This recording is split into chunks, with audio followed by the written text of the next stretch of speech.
inscreva-se no canal. Creepy Real.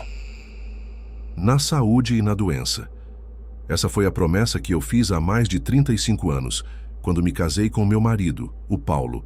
Para mim, essa era a promessa mais sagrada de todas, e eu cumpri, assim como a outra parte, na alegria e na tristeza. Eu achava que era a esposa perfeita, pelo menos na aparência, mas na verdade eu era muito mais que isso. Eu não só dei ao meu marido os 3 filhos que ele queria, e mantinha o jantar na mesa na mesma hora, todo santo dia, numa casa impecável, como também o apoiei em absolutamente tudo que ele fez. E não estou falando de um jeito figurado, não. Quando nos casamos, o Paulo tinha um bom emprego.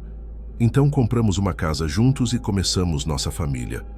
Mas ele foi demitido bem quando eu estava na minha 3ª gravidez e não conseguia achar nada que pagasse tão bem. Então, mesmo com um barrigão de quase 9 meses e com 2 crianças pequenas em casa, eu arrumei uns bicos. Eu tinha um orgulho danado de mim mesma por conseguir manter a casa um brinco, as crianças limpas e bem alimentadas, e ainda ter comida caseira na mesa todo dia, quando o Paulo voltava de mais um dia procurando emprego. Ele era do tipo que vivia dizendo que as mulheres de hoje não sabiam o que era lutar de verdade, como eu, ou o que significava se sacrificar pela família e pelo casamento. E aquilo me fazia sentir muito especial. Bem, quando meu 3º filho tinha uns 6 meses, o Paulo finalmente arrumou um emprego fixo. Nessa época, eu tive que ralar muito. A parte boa é que a gente morava perto do irmão dele e da esposa, e eles me davam uma força para eu conseguir ir para os meus bicos. Mas eu não podia contar com eles sempre. Me sentia mal por isso.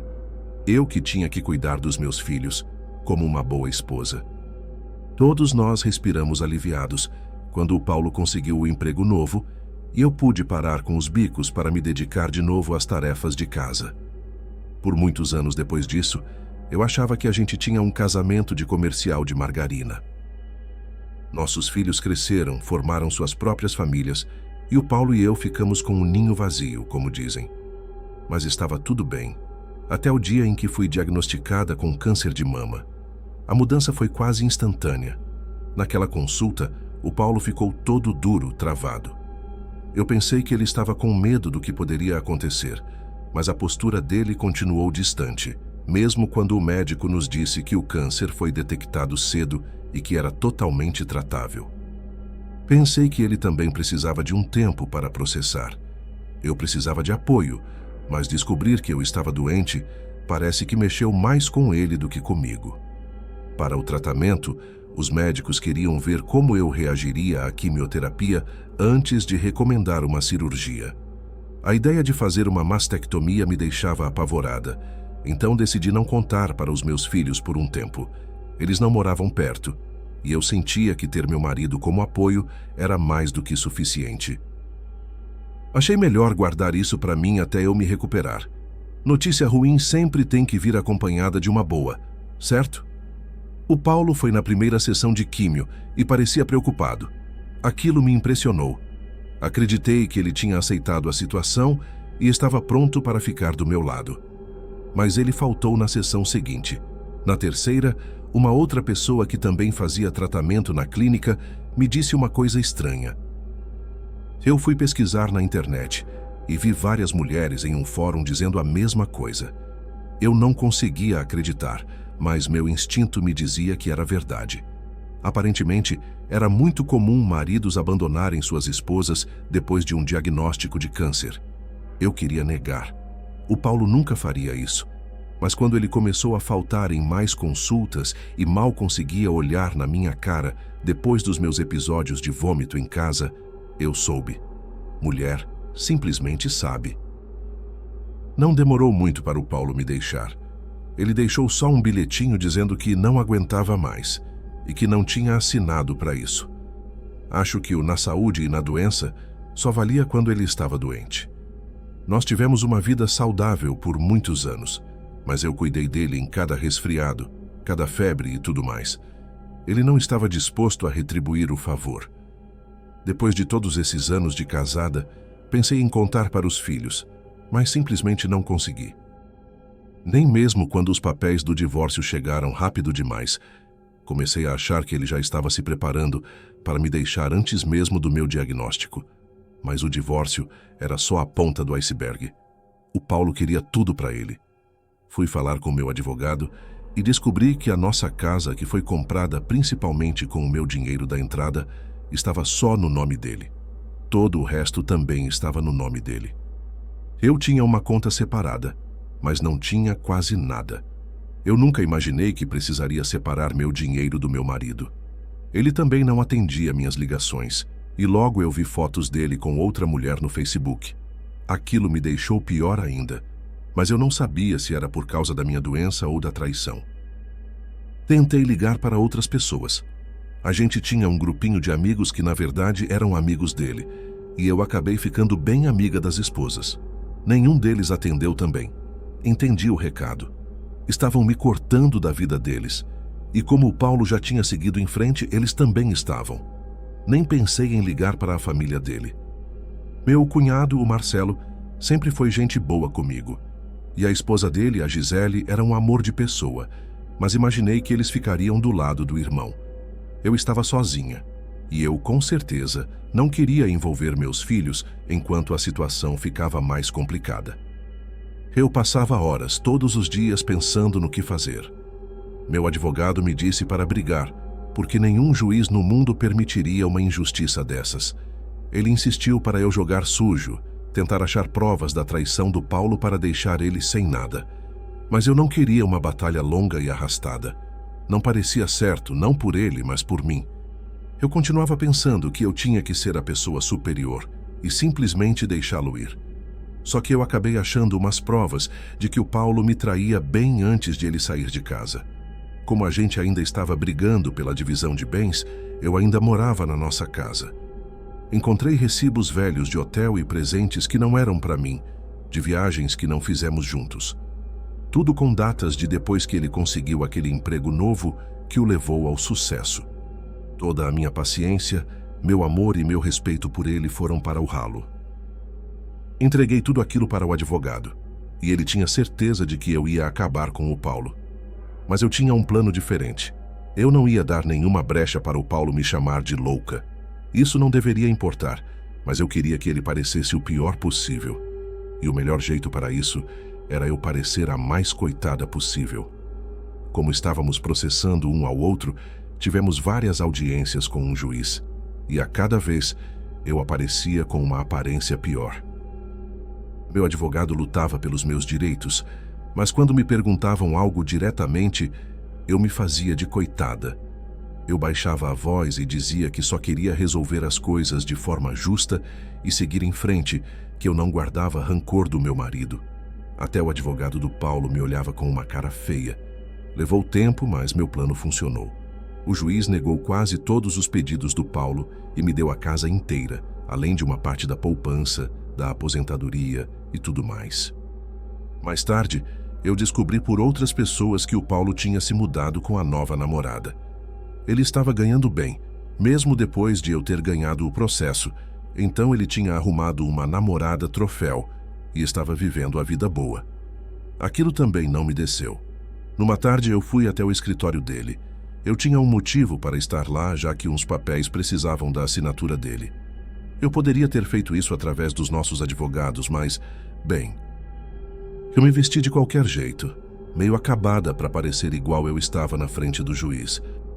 As pessoas do escritório dele me conheciam, então com certeza reagiriam. Como eu disse, eu era a esposa perfeita, sempre bem vestida. Os olhares que eu recebi quando entrei lá foram terríveis, mas funcionaram para o meu plano. Todo mundo provavelmente sabia que a gente tinha se divorciado, mas eles com certeza não sabiam que eu estava doente. Naquela altura, eu já usava um lenço na cabeça e uma máscara, porque o médico tinha adicionado mais sessões de químio antes de decidir sobre a cirurgia, e isso ajudou na cena. O Paulo ficou furioso quando me viu, mas eu disse que só queria acabar logo com aquilo. Ele assinou e eu fui embora, mas não sem antes parar para dar um oi para a secretária dele. Ela perguntou como eu estava e eu disse que as coisas estavam difíceis, com o divórcio e a minha doença. Eu disse a ela que a químio era mais horrível do que eu jamais imaginei. E vi a cara que ela fez. Ela confirmou que o Paulo não tinha contado nada. Eu sabia que logo todo mundo no escritório, talvez no prédio inteiro, ficaria sabendo. Eu não queria ver as consequências. Só queria que o máximo de pessoas possível soubesse que tipo de pessoa meu ex-marido realmente era.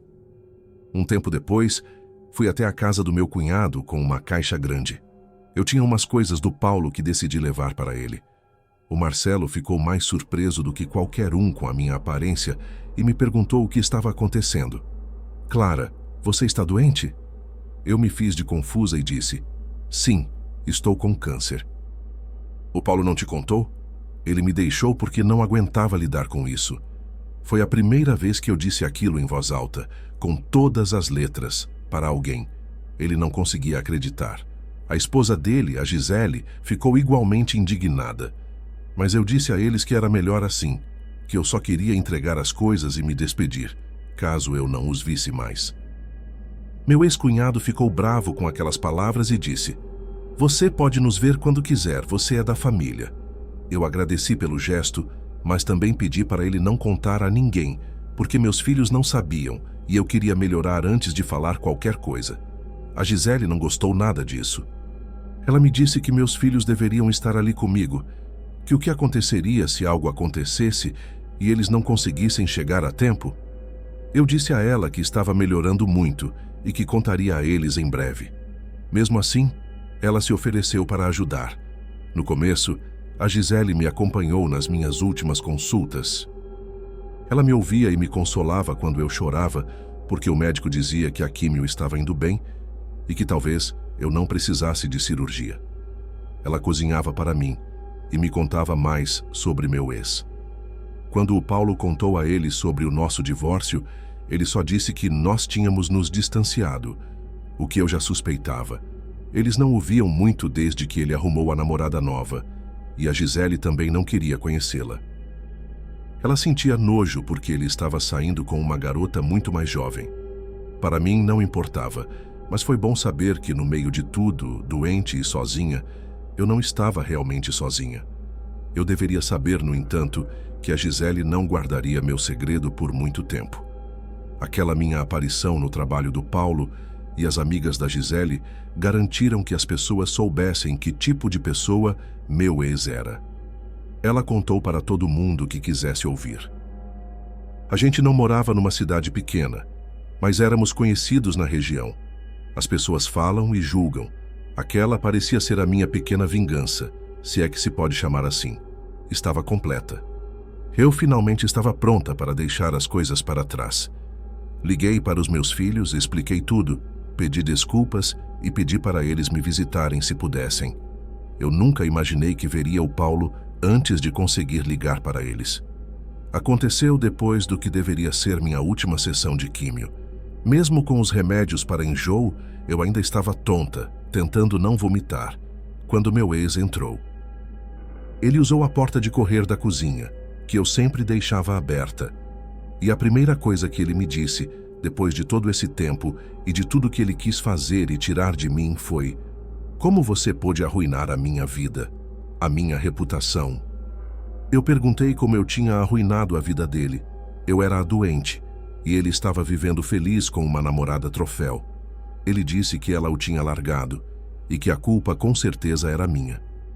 O Paulo perguntou por que eu simplesmente não fiquei quieta e agi como a boa esposa que eu sempre fui, com um divórcio sem problemas. Não, ele disse. Você tinha que se fazer de mártir e colocar todo mundo do seu lado. Eu não disse nada, mas ele viu minha cara. Ele viu que eu estava achando aquilo ridículo, e foi aí que eu notei um lado dele que eu não conhecia. Depois do diagnóstico, da traição e do divórcio, eu percebi que meu marido era um verdadeiro covarde, completamente dependente de mim para tudo.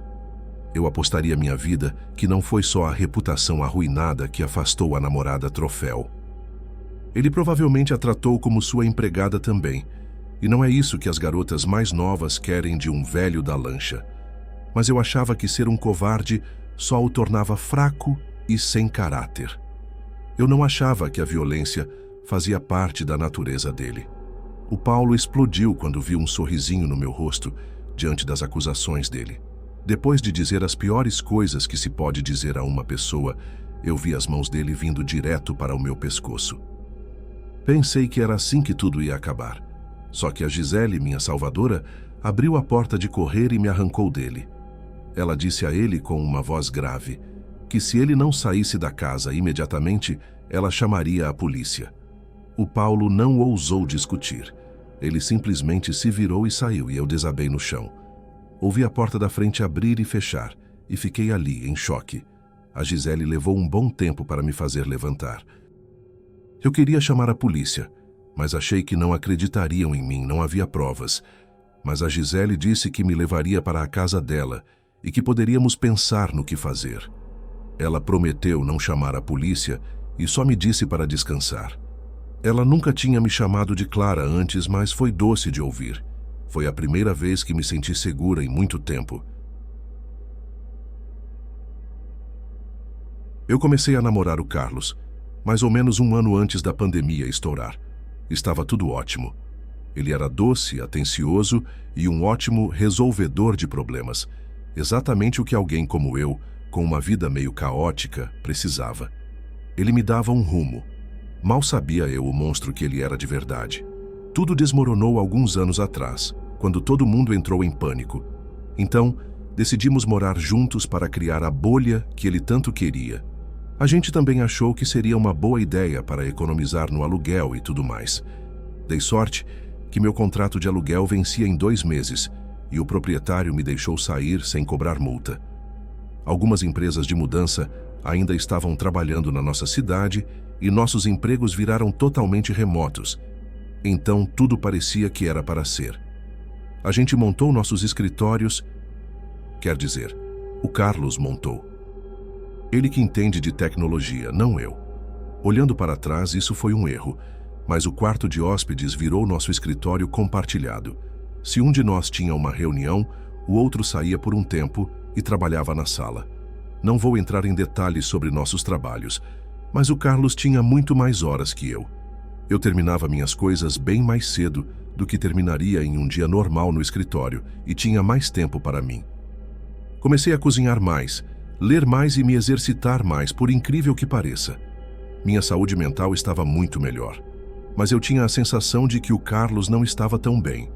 Eu dizia para ele fazer mais pausas. O trabalho dele parecia estar exigindo mais do que antes da pandemia, e não era justo. Ele não estava ganhando mais nem nada. Eu li umas coisas na internet sobre separar seu espaço de trabalho do seu espaço de vida, mesmo trabalhando em casa. A gente tinha mais dinheiro, já que não saía e economizava no aluguel. Então comprei um computador novo para ele. De novo, eu não entendo nada de tecnologia. Então pedi uma ajuda para o cara da loja para comprar o computador de jogo certo.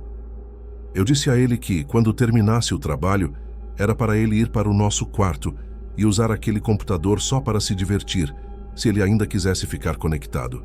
E eu falei sério. Eu nunca pensei que viraria essa namorada chata, mas pareceu funcionar.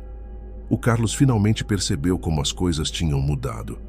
Antes eu levava o jantar para ele na mesa de trabalho e ele comia sem nem pensar. Mas aí começamos a comer juntos e a gente realmente curtia. Ele me via fazendo exercício com vídeos do YouTube e a gente ria muito mais. Ele também jogava mais no outro computador. Às vezes, eu dava uma espiada e o via rindo e se divertindo. Nossa vida íntima melhorou muito e comecei a pensar que toda aquela loucura de anos atrás foi a melhor coisa que poderia ter nos acontecido. Estávamos muito melhores que alguns dos nossos amigos que estavam juntos há mais tempo ou casados e estavam enlouquecendo em casa. Mas eu não sabia que o Carlos não estava só se divertindo com os jogos no computador novo que eu comprei para ele. Ele estava fazendo algo diferente, algo que eu deveria ter notado na época. Eu não dei muita bola, mas olhar para trás muda tudo. Acho que foi aí que começou. Minha amiga Paula me mandou uma mensagem um dia, perguntando como eu estava. Eu disse que estava tudo ótimo, porque era verdade.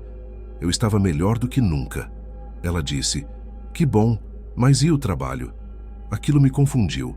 O trabalho estava perfeito, e eu disse isso a ela. Ela não perguntou mais nada, mas acho que ela já tinha descoberto o que eu só descobriria meses depois. De novo, algo deveria ter me alertado que tinha coisa errada. Uma vez, o Carlos estava jogando com o Discord ligado, ou seja lá como isso funciona. Eu tomava o maior cuidado para não entrar no quarto quando ele estava relaxando com os jogos, mas eu precisava do meu carregador e entrei só por 1 segundo. Eu já estava saindo quando ouvi algo como: "Ela é a mais gata. Nem acredito que você conseguiu pegar ela." E foi só isso.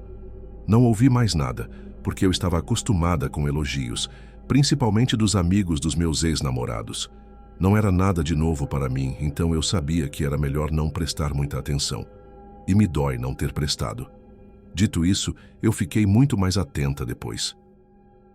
A Paula não me mandou mais nada depois de perguntar sobre meu trabalho, o que na época não era estranho, porque todo mundo estava ocupado ou lidando com suas próprias coisas.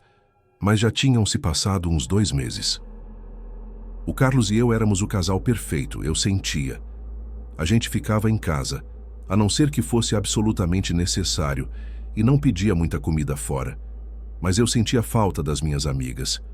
Mandei uma mensagem para a Paula perguntando como ela estava e se todo mundo ao redor dela estava bem. Ela não me respondeu mais. Eu não estava bloqueada, mas ela estava ignorando minhas mensagens. Então, escrevi para outra pessoa, a Júlia. Perguntei como ela estava, como ia ao trabalho e como a família dela estava lidando com a pandemia. A resposta dela foi meio estranha.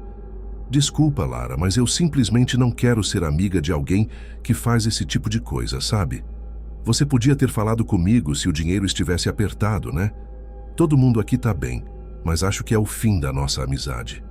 Eu não fazia a menor ideia do que ela estava falando. Perguntei quem tinha dito a ela que o dinheiro estava apertado.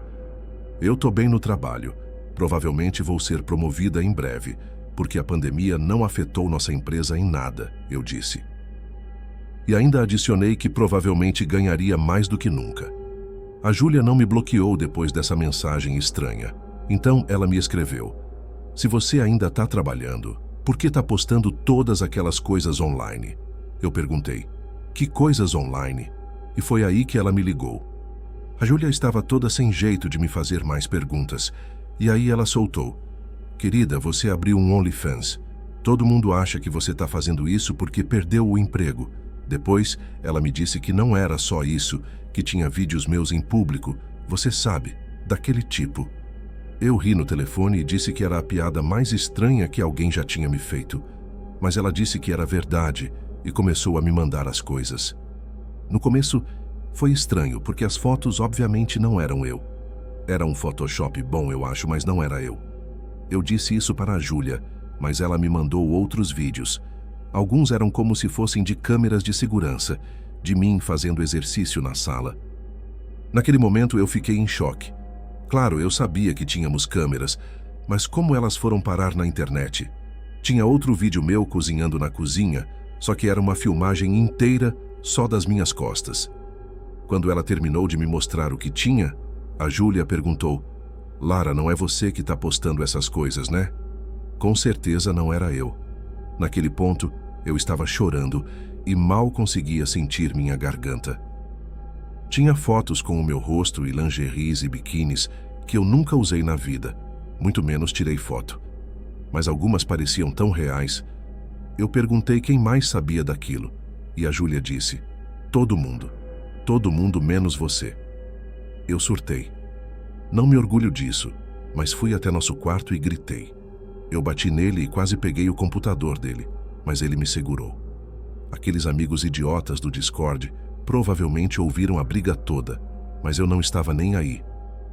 Eles provavelmente também já tinham visto aquelas coisas. O Carlos gritou no meu ouvido: "O que você está fazendo? Por que está agindo assim?" Eu me soltei dele com mais raiva ainda. Não podia acreditar que ele estava me perguntando isso. A audácia. Mas acho que era parte da personalidade dele fingir de alguma forma. Eu disse que sabia de tudo e que queria que ele apagasse tudo imediatamente.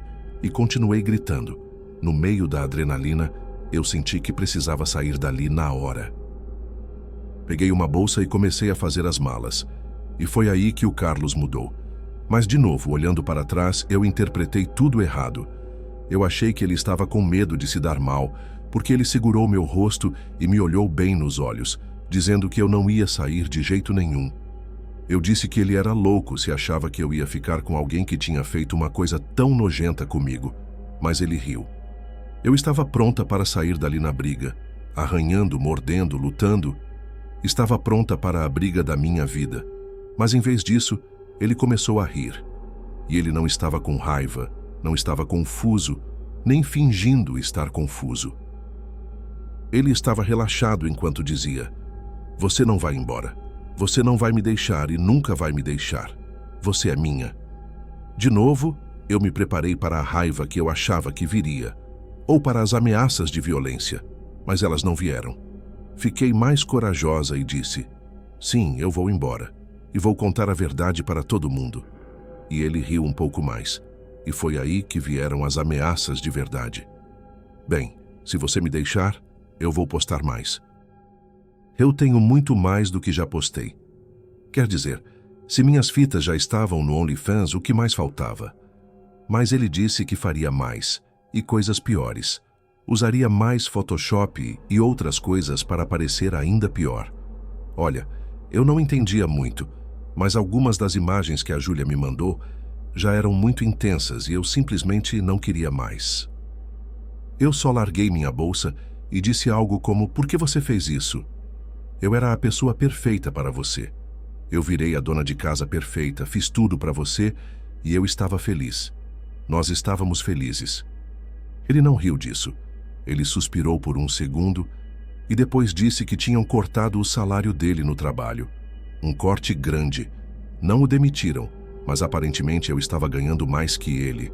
E ele odiava isso. Ele queria fazer algo para ganhar uma renda extra. Eu perguntei por que diabos ele não fez um OnlyFans para ele mesmo.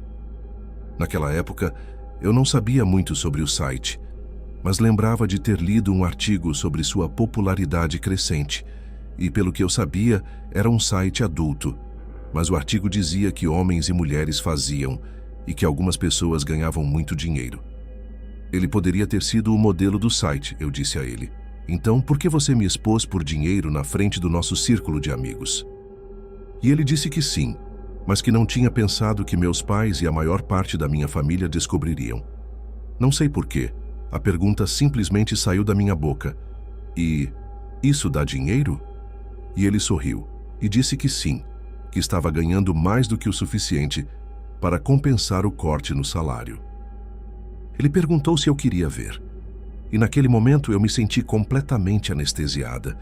Eu assisti enquanto ele me mostrava tudo, e tinha muito mais do que a Júlia tinha me mandado, mas grande parte era editada. O que era real eram as fotos da minha bunda, do meu peito e dos meus pés. Nojento. E também tinha alguns vídeos adultos dele e meu, mas o Carlos explicou algo sobre esses serem extremamente exclusivos e muito caros. Nem todos os assinantes podiam acessar o pior. Só alguns tinham comprado. Desculpa, eu não entendi muito e não perguntei mais. Desculpa, eu não sei onde minha cabeça estava naquele momento. Minha cabeça deu um nó com tudo aquilo que eu estava vendo e ouvindo. Eu não sabia como reagir, mas sabia que precisava fazer algo a respeito. Eu não podia deixar o Carlos continuar me explorando daquela maneira. Eu não podia deixá-lo continuar me ameaçando de expor mais de mim online. Então, eu tomei uma decisão naquele momento. Decidi que precisava ser corajosa e enfrentar a situação. Eu disse ao Carlos que não podia continuar vivendo assim, que não podia continuar fazendo parte do plano dele de ganhar dinheiro às custas da minha privacidade e da minha dignidade. Eu mandei ele apagar todas as imagens e vídeos meus que ele tinha postado na internet. E eu disse a ele que se ele se recusasse, eu estava pronta para tomar medidas legais. O Carlos ficou sério por um momento, mas depois começou a rir de novo. Ele me disse que eu não podia forçá-lo a fazer nada e que ele tinha muito mais material comprometedor que estava pronto para usar se eu tentasse prejudicá-lo. Eu me senti desesperada, eu não sabia o que fazer. Eu sabia que se o Carlos não apagasse tudo aquilo, minha vida seria um inferno. Eu podia imaginar o julgamento e a vergonha que eu enfrentaria se meus amigos, minha família e meus colegas de trabalho descobrissem o que estava acontecendo. Então, decidi que não podia mais esperar. Saí correndo de casa e chamei a polícia. Eu expliquei a situação para eles e mostrei as provas que eu tinha. Eu contei sobre a chantagem do Carlos e implorei para que me ajudassem a detê-lo. A polícia agiu rápido. Eles fizeram uma busca em nossa casa e confiscaram todos os computadores e aparelhos eletrônicos do Carlos. Eles o prenderam por extorsão e distribuição ilegal de material íntimo. Foi um processo longo e difícil, mas finalmente consegui que todas as imagens e vídeos meus fossem removidos da internet. Eu também fiz terapia para me ajudar a superar o trauma emocional que eu tinha vivido. Embora tenha sido uma experiência terrível, também me ensinou muito sobre a importância de me defender e proteger minha própria dignidade. Eu aprendi a não permitir que alguém me manipule ou me use dessa maneira nunca mais. Depois de tudo isso, decidi começar de novo na minha vida. Mudei para outra cidade e comecei do zero. Eu me concentrei em mim mesma, na minha saúde mental e em construir relacionamentos saudáveis, baseados no respeito e na confiança mútua. Embora eu nunca vá esquecer o que aconteceu, estou determinada a não me deixar definir por isso.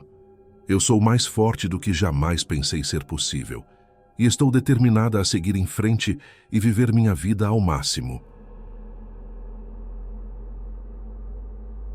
Tudo começou quando eu percebi que a faculdade não era para mim. Foi uma decisão difícil e que, para ser sincera, meus pais não aceitaram nada bem. A gente começou a brigar todo dia e ficou um clima horrível em casa. Eu sabia que precisava do meu próprio espaço para colocar a cabeça no lugar, mas a grana era curta. Foi aí que eu engoli o orgulho e liguei para a única pessoa que eu sabia que não me julgaria: meu irmão, o Lucas. Meu irmão me deixou ficar num quartinho que ele tinha nos fundos, que tinha uma entrada separada, por 1/3 do que seria o aluguel, e eu começaria a pagar assim que arrumasse um emprego. Eu fiquei muito grata, mas o que eu não sabia é que minha cunhada não estava nem um pouco feliz com isso. A Miriam era complicada. Bom, eu sou bem gorda. Não tem outro jeito de dizer. Já tentei 1 milhão de dietas diferentes e simplesmente não consegui levar adiante. Muita gente na minha família está acima do peso, então eu sei que a genética tem um papel nisso, mas eu também simplesmente amo comer. Não consigo negar. Não sei como as pessoas comem só para se alimentar, quando uma comida boa pode ser tão incrível. Agora, não me entenda mal, eu até que me exercito bastante. Eu vejo vídeos de zumba online e danço o máximo que posso. O problema é que eu provavelmente como demais. E sim, lanches são minha fraqueza. E a Miriam é o completo oposto. Ela é o tipo de mulher que parece que vive de vento. Eu não posso falar muito porque sei que não sou saudável, mas também sei que ela mal come para sobreviver. Eu sempre senti pena dos meus futuros sobrinhos, porque ela com certeza seria uma daquelas mães obcecadas com dieta. Agora, nada disso seria um problema. Pessoas gordas e magras vivem juntas no mundo e parecem se dar bem, cada um na sua, certo? Pois é, não. A Miriam me odiou desde o momento em que a gente se conheceu. Ela era educada, mas sabe quando você simplesmente sente que a pessoa não vai com a sua cara?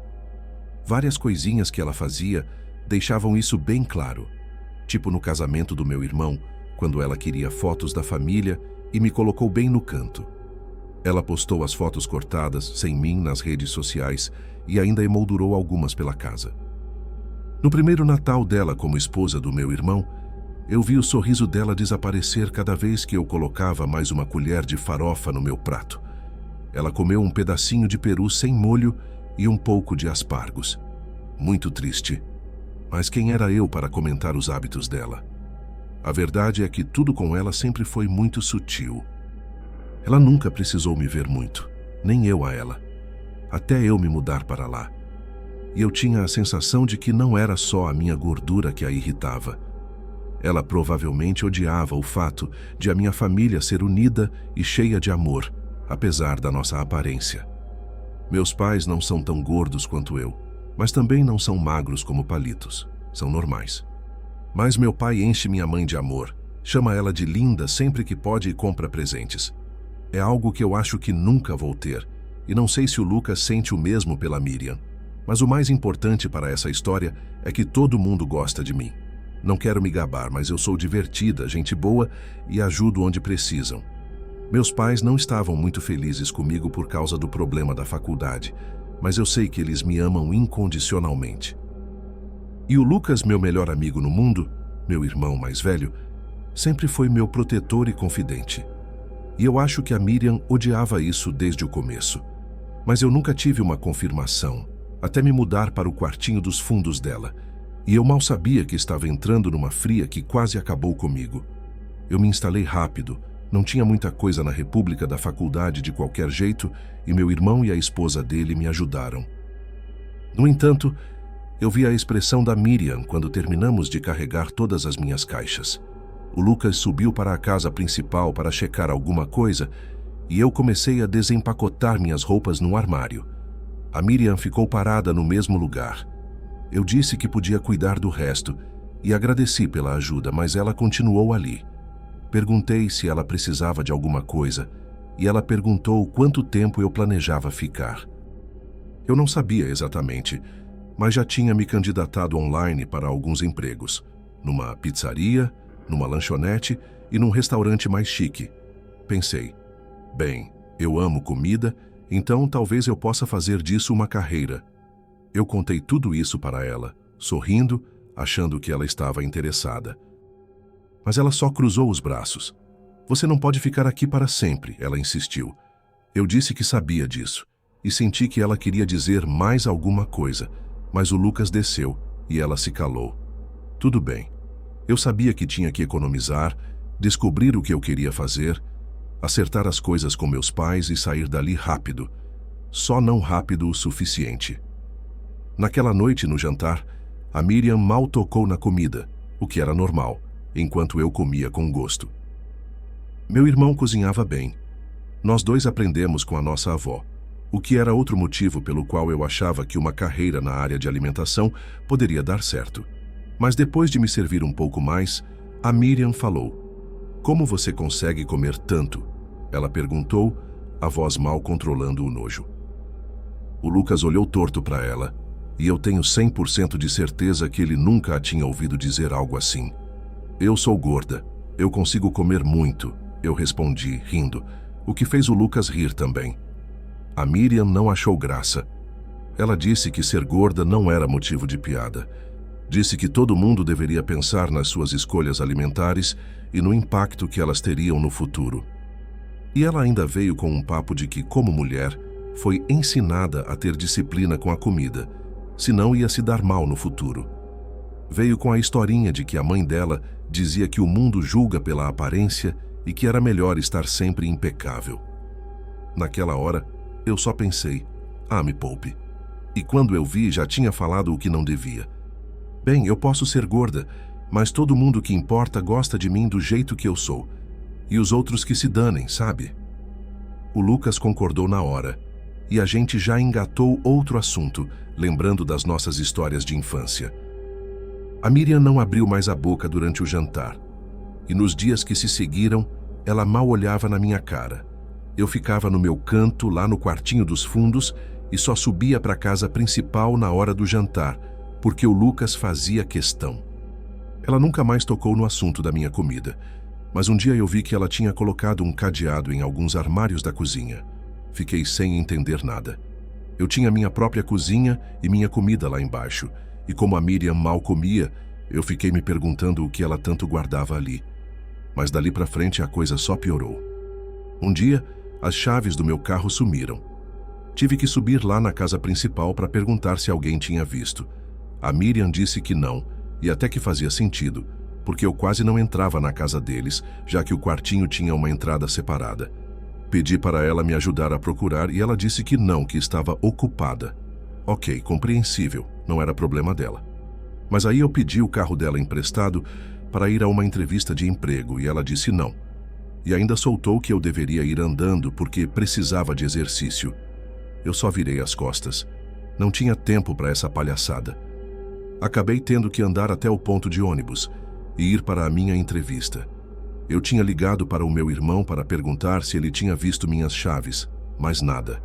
Então, mais tarde, eu teria que pegar a chave reserva que estava na casa dos meus pais.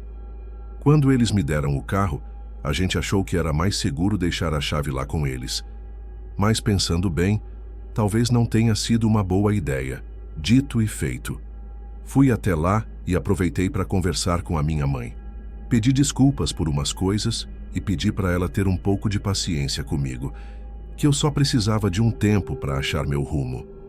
Acho que ela entendeu. Quando voltei, o Lucas já me chamou para jantar e me entregou as chaves com um sorriso. Aparentemente, ele as tinha encontrado no meio das flores do jardim. Bem, isso não fazia sentido nenhum. Eu não passava tempo no Jardim dos Fundos, muito menos perto das flores, porque eu era meio alérgica ao pólen. Ele me disse para simplesmente deixar para lá, e foi o que eu fiz. Mas comecei a ficar com a pulga atrás da orelha. Nos dias seguintes, tive mais algumas entrevistas, e embora os lugares parecessem bem movimentados, ninguém me contratou. Me candidatei a outros lugares, disposta a trabalhar em qualquer coisa. Entrega, limpeza, caixa, qualquer coisa mesmo. Quando o gerente de uma pequena pizzaria de bairro ligou para me dispensar, eu simplesmente desabei e chorei ali mesmo. Eu perguntei por que ele não me contratava. Eu simplesmente não entendia. Ele disse que alguém tinha ligado para avisá-lo sobre mim, que eu tinha o costume de roubar comida de todos os lugares onde trabalhava. Eu disse a ele que não era verdade. Implorei pelo emprego, e acho que ele ficou com dó de mim. Ou talvez ninguém mais tivesse se candidatado. De qualquer forma, aquele telefonema mudou a opinião dele, e eles finalmente me contrataram. Tive que me sentar depois de desligar. Eu não conseguia acreditar. Eu só tinha tido um emprego de verão numa sorveteria e nunca roubei nem uma colher de plástico. A única pessoa que eu conseguia pensar que poderia estar irritada comigo era minha cunhada, que estranhamente sabia de todos os lugares onde eu estava me candidatando, porque eu contava para o Lucas toda noite no jantar. Mas, sei lá, eu sentia que estava sendo paranoica. Eu não tinha provas e não queria mais problemas, então simplesmente baixei a cabeça. Comecei a trabalhar, peguei todos os turnos que pude e comia sozinha. Mal via o Lucas ou a Miriam por umas 2 semanas e esperava que isso fosse o suficiente. Mas meu dia de folga mostrou que não era. O único problema do quartinho dos fundos do Lucas era que não tinha máquina de lavar. A casa dele tinha uma lavanderia no andar de cima, que eu vinha usando desde que me mudei. Mas eu estava adiando lavar minha roupa desde a sabotagem da entrevista e não dava mais. Subi o mais silenciosamente possível e comecei a colocar a roupa na máquina. Fiquei ali, quieta, tudo para evitá-la. Mas não sei se algo a irritou ou o quê. Mas ela entrou e gritou na minha cara que eu tinha que sair da casa dela imediatamente, que não me aguentava mais e queria que eu sumisse da vida dela. Ela disse que, se dependesse dela, o Lucas nunca mais veria sua bunda gorda. Eu simplesmente fiquei ali, em choque. Eu ainda não queria problemas, então concordei com a cabeça e disse que sairia assim que meu primeiro salário caísse. Meus pais me ajudariam, já que não estavam mais tão bravos, mas isso não foi o suficiente para ela. Ela gritou de novo e de novo que eu tinha que sair, e de repente ela se jogou em cima de mim, me agarrando pelos cabelos, e foi aí que eu tive que impor um limite. Eu a empurrei para longe. Eu não deveria ter medido minha força, porque ela voou para trás e bateu na parede com bastante força. Ela começou a gritar, dizendo que eu a tinha agredido e que ia chamar a polícia. Eu fui até ela, foi ela quem me agrediu primeiro, mas ela já estava discando quando o Lucas entrou. Felizmente ele deve ter presenciado toda aquela cena maluca, com a esposa dele falando com o 190, enquanto eu estava ao lado dela, sem saber o que fazer. Mas eu fui para o lado dele e expliquei tudo o mais rápido que pude, antes que a Miriam terminasse a ligação. Ela desligou e disse a ele para não acreditar em mim, porque eu a tinha agredido sem motivo. Eu liguei para os meus pais. Sabia que tinha que sair dali, não importava o que acontecesse em seguida. A polícia realmente chegou alguns minutos depois. mas meus pais também. Meu pai foi direto falar com os policiais. Como alguém que nunca teve problemas na vida, eu estava apavorada e chorando, enquanto a Miriam continuava mentindo sobre o que tinha acontecido naquela lavanderia. Eu sabia que o Lucas queria me defender, mas ele não estava lá e realmente não sabia o que fazer. Os policiais não sabiam o que pensar depois de ouvir os dois lados da história, mas meu pai os convenceu a nos deixar resolver as coisas entre nós, e eles pareceram concordar. A Miriam exigiu uma ordem de restrição na hora, mas os policiais simplesmente a ignoraram, e sou muito grata por meu pai estar lá. Eu sussurrei para minha mãe como uma garotinha, que queria ir para casa com eles, e eles me ajudaram a fazer as malas. Não sei o que o Lucas estava pensando, mas ele carregou as caixas para o meu carro em silêncio, e eu simplesmente fui embora sem dizer mais uma palavra. Chorei no ombro da minha mãe naquela noite, porque eu não entendia como alguém podia brincar com uma acusação falsa daquele jeito. Eu disse a ela que a esposa do Lucas era uma ameaça e que eu nunca mais queria vê-la. Sei que os coloquei, ela e meu pai, numa posição muito difícil, mas eu tinha acabado com a Miriam. E se eu tivesse que cortar o Lucas da minha vida também para evitá-la, que assim fosse. Mas depois de alguns dias, percebi que era exatamente isso que minha cunhada queria. Não me surpreenderia se ela tivesse planejado isso há algum tempo, querendo que eu subisse enquanto o Lucas ainda não estava em casa. Eu não vou deixar isso acontecer, pensei. Liguei para o meu irmão, pedi desculpas por tudo e tivemos uma conversa honesta. Ele me perguntou se eu queria voltar, mas eu não queria. Eu só disse a ele que não queria perdê-lo. Não importava qual fosse minha relação com a Miriam. E ele pareceu aliviado e completamente esgotado com a situação. E depois disso, decidi executar minha vingança, que não foi nada genial nem digna de um filme. Eu me tornei uma grande presença na vida do meu irmão. Eu ia à casa dele para jantar todas as noites, e às vezes meus pais iam junto. Eu era barulhenta, falante e mais animada do que nunca. Eu comia ainda mais, elogiava a comida do meu irmão, o convidava para sair nos fins de semana, dizendo para ele levar a Miriam, claro.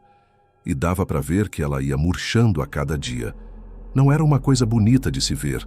Parecia que ela estava se remoendo por dentro. Enquanto isso, eu estava indo bem no meu trabalho e guardando dinheiro. Eu tinha o suficiente para um pequeno estúdio, mas ainda não tinha me mudado da casa dos meus pais. Eles eram uma boa desculpa para convidar o Lucas para mais coisas. E eu precisava que a Miriam explodisse de alguma forma em público. E não demorou muito. No aniversário de 55 anos do meu pai, minha mãe organizou um churrasco com nossos parentes e amigos mais próximos. E mais uma vez eu fui a alma da festa. Entrei em todas as fotos, fiz um pequeno discurso, conversei com todo mundo e tentei chamar mais atenção para mim, incluindo o Lucas. Eu simplesmente sabia que ela estava furiosa, e eu estava apenas esperando. Agora, não me entendam mal, eu também estava cansada disso, mas eu tinha que provar para a Miriam que eu podia estar onde eu quisesse, com quem eu quisesse, e que ela não podia fazer nada a respeito. Então eu fiquei, ri alto e dancei ainda mais alto. Finalmente a Miriam não aguentou. Ela saiu da festa como um furacão, gritando xingamentos e acusações contra mim. Eu simplesmente sorri e continuei curtindo a noite, enquanto ficava de olho no Lucas, que parecia uma mistura de envergonhado e chateado. Depois da festa, fiz questão de mandar uma mensagem para o Lucas, pedindo para ele vir à minha casa para conversar. Ele veio no dia seguinte, meio hesitante, mas eu o tranquilizei dizendo que não queria drama, só uma conversa. Eu expliquei que não guardava mágoa dele, que entendia que ele estava preso entre a esposa e eu, mas que não podia deixar a Miriam me tratar daquele jeito. O Lucas pareceu aliviado e admitiu que era difícil conciliar a mim e a esposa dele. Nós concordamos em manter contato, mas de uma forma mais discreta, para evitar mais conflitos. Quanto a Miriam, eu a deixei viver a vida dela com meu irmão. Eu segui em frente, focando na minha carreira, nos meus hobbies e nas minhas relações pessoais. Não sei se ela algum dia percebeu que o comportamento dela foi a causa da nossa briga, mas isso não importa mais para mim. Eu aprendi a escolher minhas batalhas e a não deixar os outros ditarem minha vida. E embora não tenha sido fácil, Tenho orgulho de ter assumido o controle da minha própria história. O meu nome é Camila, e eu sempre fui uma garota comum, com sonhos e esperanças como todo mundo. Eu nunca imaginei que minha vida ia virar o inferno que virou quando eu conheci o Tiago. Começou como um conto de fadas, cheio de risadas e promessas, mas por trás daquele charme todo ele era um monstro. Ele me batia, e depois de uma briga feia, eu juntei minhas coisas e fugi. Fui para longe, tentei recomeçar, mas mesmo da cadeia, ele me achava. Cartas, ligações, o pesadelo não acabava. No dia em que ele foi solto, eu sabia que precisava enfrentá-lo, expor o monstro que ele era, e eu o coloquei atrás das grades de novo. As pessoas me olham com pena, dizem que sou uma vítima, uma sobrevivente. Elas não entendem. Elas não sabem do que eu sou capaz para proteger o que é meu. O Tiago foi só um capítulo. A minha verdadeira história, a que importa, começou bem antes, na faculdade. E ela é sobre o Max. Eu conheci o Max na faculdade, antes de eu largar tudo. Eu estava no 2º ano e ele no último. A gente tinha várias aulas juntos, mas eu nunca prestei muita atenção nele no começo. Eu era daquelas garotas tímidas, na minha, que só cuidavam da própria vida e pronto. Eu só observava os relacionamentos dos outros, nunca tinha tido um. Um dia eu estava sozinha na sala, almoçando, quando notei um cara dormindo na cadeira de trás. Eu sabia quem era. Era o garoto mais popular da faculdade, o Max. Ele era famoso por ser todo atrapalhado e lindo. Mas apesar da fama, eu nunca o achei interessante. Ele estava dormindo e esfregando os olhos, porque o cabelo todo bagunçado caía no rosto dele. Sem pensar, eu fui até lá e afastei o cabelo da testa dele com a minha mão. E foi aí que eu vi de perto. O rosto dele era lindo. Nossa, ele é bonito mesmo, eu pensei. Fiquei ali olhando e, de repente, ele abriu os olhos. Levei um susto e voltei correndo para o meu lugar. Ele parecia que ia dizer alguma coisa, mas o sinal tocou e os alunos começaram a entrar. No dia seguinte, quando cheguei na aula, ele estava sentado do meu lado. Eu andei devagar até ele e me sentei. Peguei meu caderno e tentei focar na aula. Eu sentia o olhar dele em mim, mas ele não dizia nada, então eu o ignorei completamente. De repente, eu virei para ele. Naquele instante, ele estava me olhando. Eu sei que você não namora ninguém, então não adianta negar. Além disso, eu te vi ontem, me olhando, ele disse. Meu corpo inteiro ficou vermelho. Eu não disse uma palavra. Só fiquei olhando para o meu livro, com a mente em branco. Nos dias seguintes, ele começou a me seguir por todo lado, perguntando quando eu ia dizer sim. Não é que eu não quisesse sair com ele, mas ele tinha fama de ser um galinha. Eu continuei dizendo não, mas ele era tão insistente, não me deixava em paz. O que te impede de pelo menos pensar em sair comigo, né? Ele perguntou. Eu estava indo para a biblioteca e, como sempre, ele estava me seguindo. Quando ele fez a pergunta, eu parei e me virei para ele. O que te deu o título de galinha em série? Eu perguntei, olhando bem nos olhos dele. Ele caiu na gargalhada. Você sabe que são meus amigos que espalham esses boatos, né? Você não acredita nisso, acredita?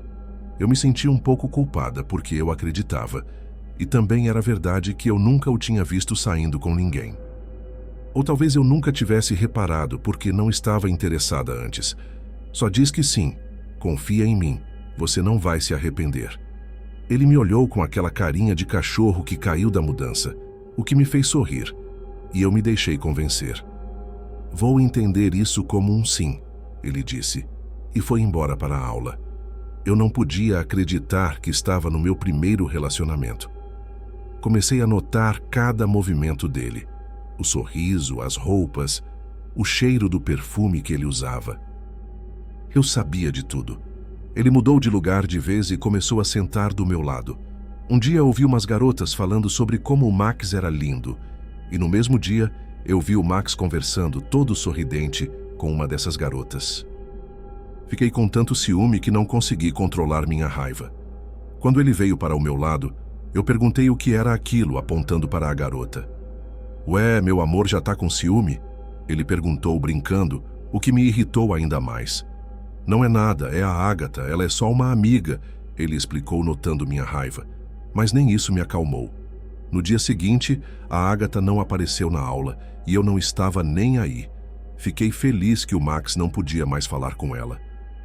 Depois disso, ela simplesmente parou de vir. As pessoas acharam que ela tinha trancado a faculdade.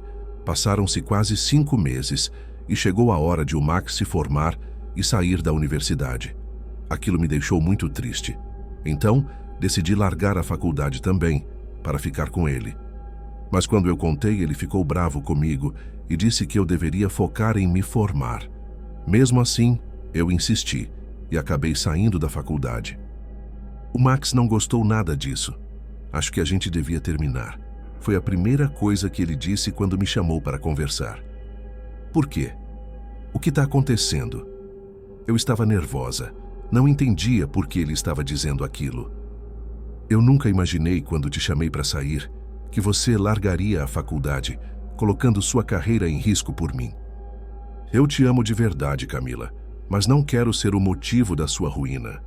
Eu ainda não conseguia entender. Por que ele estava terminando comigo? Eu não tinha feito nada de errado. Eu estava apaixonada. Além disso, foi ele quem ficou no meu pé para a gente namorar. E agora, ele estava fazendo isso. Mas eu fiz isso para a gente poder ficar junto. Eu continuo a faculdade depois, só não faz isso, Max. Eu implorei. Mas ele só disse que a gente conversaria sobre isso mais tarde e foi embora. Eu queria pedir para ele morar comigo, mas não consegui. Foi nossa primeira briga e eu queria consertar as coisas o mais rápido possível. No dia seguinte, me arrumei e pensei em fazer uma surpresa no apartamento dele. Mas quando eu estava chegando, vi o Max conversando com outra garota perto do prédio. Ele estava com flores na mão. Quando a garota foi embora, eu fui com tudo na direção dele e pisei nas flores. Quem era ela? É por isso que você quer terminar comigo? Ele pareceu irritado com as minhas perguntas. Ah, Camila, não faz cena aqui. Ela é só minha vizinha. E você sabe por que eu pedi pra gente terminar. Ele foi embora depois de dizer isso. Tudo aquilo só alimentou minha raiva. No dia seguinte, recebi uma ligação do Max. Fiquei tão feliz, mas minha felicidade sumiu assim que atendi. Você fez alguma coisa com a Valéria? Ela sumiu desde ontem. Então ele me ligou para isso? Não sei, Max. Por que eu faria uma coisa dessas? Eu disse, e desliguei. Pelo visto, nossa briga ia durar um pouco mais. Depois de 1 ou 2 semanas, eu fui até o apartamento dele para pedir desculpas, porque já fazia muito tempo. E eu vi o Max beijando uma garota no estacionamento. De novo. Por quê? Por que ele tinha que fazer isso comigo? Senti uma raiva extrema e uma dor no peito. Mas dessa vez, decidi confrontar a garota primeiro, não o Max. Quando ela estava indo embora, eu a parei. Perguntei por que ela estava beijando meu namorado. E o que ela me disse me surpreendeu ainda mais. O Max também tinha começado a sair com ela. Eu mostrei fotos minhas e do Max juntos, o que eu acho a deixou bem irritada também. Ela queria ir tirar satisfação com ele, mas eu pedi para ela não fazer isso. Sabe de uma coisa? Esquece esse canalha. Ele já fez isso comigo tantas vezes que eu não aguento nem olhar para a cara de pau dele. Vamos para minha casa tomar alguma coisa. Ela recusou no começo, mas eu sou bem convincente. Consegui levá-la comigo. Uau! Eu não sabia que sua casa era numa área tão isolada. Ela riu quando chegamos. A casa de campo da minha família era bem afastada. Dinheiro não é problema para mim. Comprei este lugar para mim e para o Max, mas acho que ele nunca vai poder vê-lo agora, eu disse, destrancando a porta. Assim que entramos, ela começou a ficar nervosa. Por que está tão escuro aqui? Parece que eu não a deixei terminar a frase. Dei uma paulada na cabeça dela com toda a força. Achou mesmo que ia se safar beijando o meu homem? Eu disse. Arrastei-a para o porão, que era mais um depósito velho e úmido, e a amarrei em um dos pilares de madeira. Sentei-me ali, esperando que ela acordasse. Depois de um tempo, quando ela acordou e olhou ao redor, eu pude ver o horror no rosto dela. Ah, e aquela amarrada à sua direita é a Valéria, a vizinha que tentou dar em cima do Max, e a do pilar à sua esquerda é a Ágata, da faculdade. Ela está aqui há quase 5 meses. Ah, não se preocupe, Eu ri alto, me aproximando delas. Elas estão vivas, mal, mas vivas. Por favor, me deixa ir. Eu juro que termino com ele e corto todo o contato. Me perdoa, por favor. Ela começou a gaguejar assim que tirei a fita da boca dela. Não era nada que eu não tivesse ouvido das outras duas. Eu simplesmente peguei a faca e comecei a cortar a boca dela, de onde ela beijou o Max. O lugar era todo vedado, então podia gritar à vontade que ninguém ia ouvir. Depois de terminar com ela, mandei uma mensagem para o Max. Vamos nos encontrar. Acho que finalmente é hora de terminar direito. Cansei dessa palhaçada. Acho que o primeiro amor é realmente doloroso.